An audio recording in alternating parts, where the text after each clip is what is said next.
गालिलेया दर्या आसा आनी ताका हेर दोन नांवां आसात. तिबेरियस दर्या अशेंय म्हणटात आनी गेनेसरेत दर्या अशेंय म्हणटात. आयच्या वाचपांत आमी आयकलें तें नांव गेनेसरेत.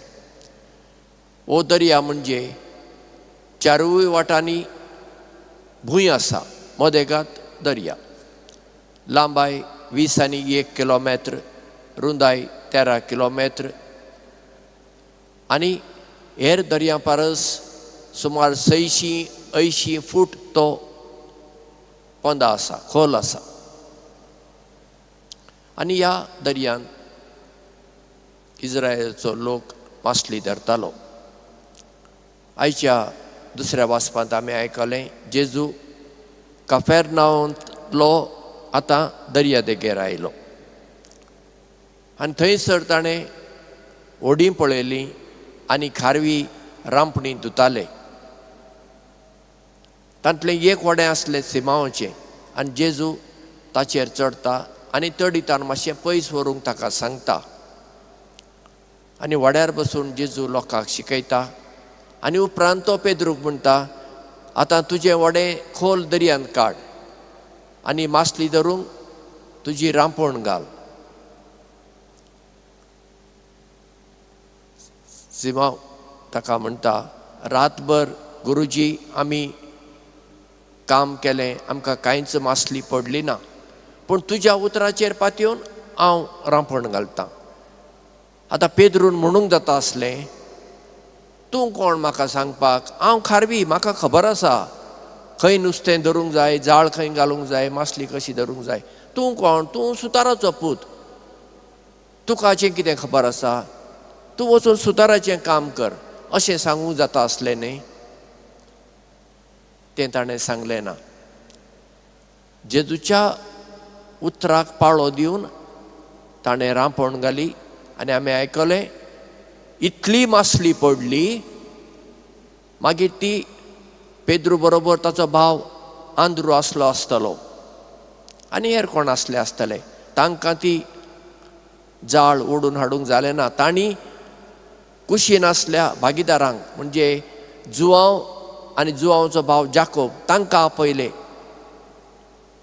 आनी तांणी एकठांय मेळून जाळ तोडीक हाडलें आनी दोनी व्हड्यांनी मासली इतली भरली व्हडी बुडताशी जाली अशें आमकां आयच्या वांजेलांत आयकूंक मेळ्ळें.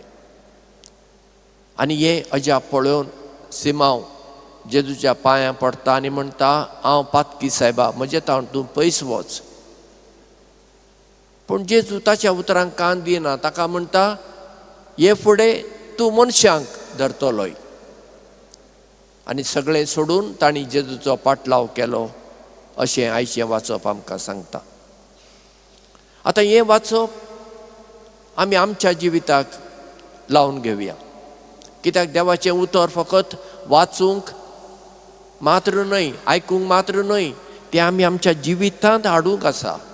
तेन्नाच आमचें जिवीत बदलता. आतां आमी सिमांक घेवया. ताका मागीर जेजून पेद्रू म्हूण नांव दिलें. तो पळया उक्त्या मनाचो मनीस, शिकप नासलेलो मनीस खरो, पूण तो उक्त्या मनाचो मनीस. आनी ताचे लागीं तें उक्तें मन, तें खालतें मन आसलें देखून जेजूच्या उतराक ताणें पाळो दिलो आनी तो बदललो. पळया, एक सादो खारवी फुडें आमचे धर्मसभेचो वडील जालो, पयलो पाप साहेब जालो. आनी देव अशेंच करता, साद्या मनशांक विंचून काडटा, व्हडल्या व्हडल्यांक न्हय. कित्याक व्हडल्या मनशाक थंय गर्व आसता.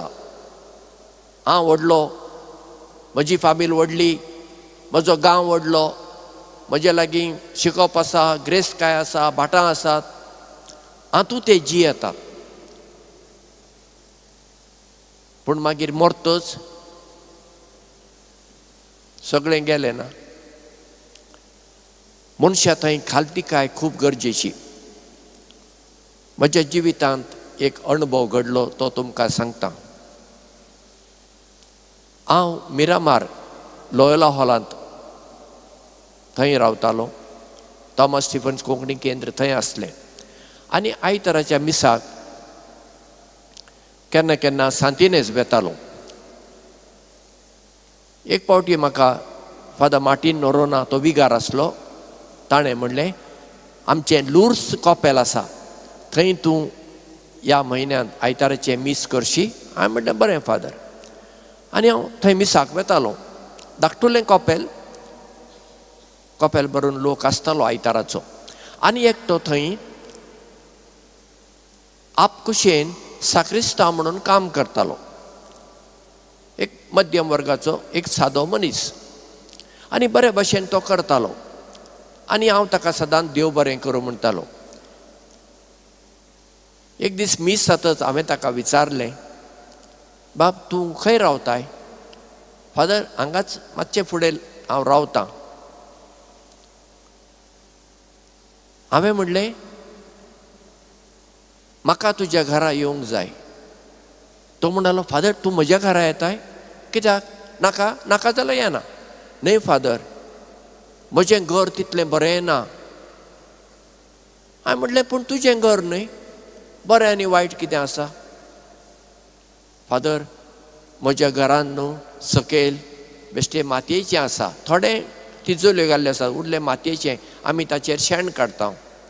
हांवें म्हणलें कांय नजो, तसलेच घरांत हांव व्हड जालां. मागीर म्हजे स्कुटरीर ताका बसून आमी ताच्या घरा गेल्या. मागीर थंय वेतच थंय अशें बसूंक कदेल बी कांय ना. ताणें म्हाका एक धाकटेलें स्टूल दिलें, हांव ताचेर बसलो आनी तो धरणीर बसलो आनी आमी उलोवंक लागल्या. घरांत ताची घरकार नासली. आनी उलयतना ताणें म्हाका म्हणलें फादर आमच्या घरांत येवन बसपी तूं पयलो पाद्री. हांवें म्हणलें कित्याक? ना पाद्री येतात वर्साक एक पावटी, उदक उडोवन वेतात, अशें कोण बसनात उलयनात. हांवें म्हणलें आसूं, हांव तांतलो एक न्हय. फादर तुका एक सांगू? सांग बाब कितें? हे पळय हांगा कुशीन हे व्हडल्या व्हडल्या बिल्डिंगेनी पळय हे ग्रेस्त लोक रावतात न्हय, तांकां पळोवन म्हाका हांसो येतात. हांवें म्हणलें कित्याक? न्हय ते मरतच म्हाका हांसो येतात. कित्याक बाब मरतच कित्याक तुका हांसो येवंक जाय? फादर ते मरतच तांचो काश्यांव कसो भायर काडटात जाणा, ते जिवंत आसतना सारके अशें घट मान अशी वयर करून, मरतच तांचो काश्यांव आडवो तिडवो काडचो पडटा. कित्याक? ते बारीक इस्कातींतल्यान काडटना ताका उबें काडूंक जाता ना पळय, अशें अशें करून कसोय करून भायर काडचो पडटा. देखून म्हाका हांसो येतात. आनी फुडें जें कितें ताणें म्हणलें तें आयकून म्हाका हांसो आयल्यो. फादर जेन्ना हांव मरतलो ह्या म्हज्या घरांतल्यान म्हजो काश्यांव असो वेतलो, आडवो तिडवो न्हय. पळया हो सादो मनीस एका ल्हान घरांत जियेतालो, पूण ताचे थंय एक अभिमान आसलो, बाबा हांव ल्हान न्हय, कोण तरी म्हाका आपणाचो म्हूण वळखून घेता. आयचें वाचप आमकां आपयता आमी खालती जावया, दुसऱ्यांचें आयकुया. ह्या संवसारांत आमी एक एकल्यान जियोवपाक जायना. कितलेय दुडू आसूं, भांगार आसूं, कितें आसूं ना, आमकां दुसऱ्यांचो आधार जाय. देखून आमी एकवटान जियोंक जाय. त्यो मुयो पळया, मूय एक एकली आसता ना, त्यो एकवटान जियेतात. हो ती पळय आतां रस्त्यार सुणी आसात पळया, कोणाची न्हय ती पळया, ती एकठांय रावतात. कशी रावतात पळया, दुसऱ्यांक त्रास करतात ती गजाल वेगळी, पूण ती एकठांय जियेतात. चडश्यो मनजाती एकठांय जियेतात. मनीस मात्र पळय असो स्वार्थी. कित्याक? आमी काळखांत उजवाडा कडेन येवंक ना. आयच्या पयल्या वाचपांत सांव पावलो कोलोसकारांक म्हणटा, हांव तुमचे पासत मागता आनी अर्गां दिता. कित्याक? काळखाच्या जिवितांतल्यान उजवाडाचें जिवीत हें देणें तुमकां मेळ्ळां. आमी आतां उजवाडाची भुरगीं, पूण आमी खरींच उजवाडाची भुरगीं काय? आमचें जिवीत पळोवन हेर धर्माचो लोक म्हणत काय बाबा ही आमच्या परस वेगळी वा आमी तांच्या परस पास्ट. आज जर आमचें जिवीत सगळ्यांचें आमचें पाद्रींचें सयत आनी माद्रींचें सयत जर जेजूच्या मोगान भरलेलें आमकां पळोवन आमचें जिवीत पळोवन लोक जेजूशी येता आसलो. आज तो कित्याक येना कित्याक म्हणजे आमी जेजूच्या त्या उजवाडान भरूंक ना वाजून. आमच्या जिवितान काळोखूच चड आसा. देखून ह्या मिसा वेळार आमी मागुया आमच्या जिवितान जो काळोख आसा तो देवानूच पयस काडचो आनी आमकां उजवाडाची भुरगीं करची.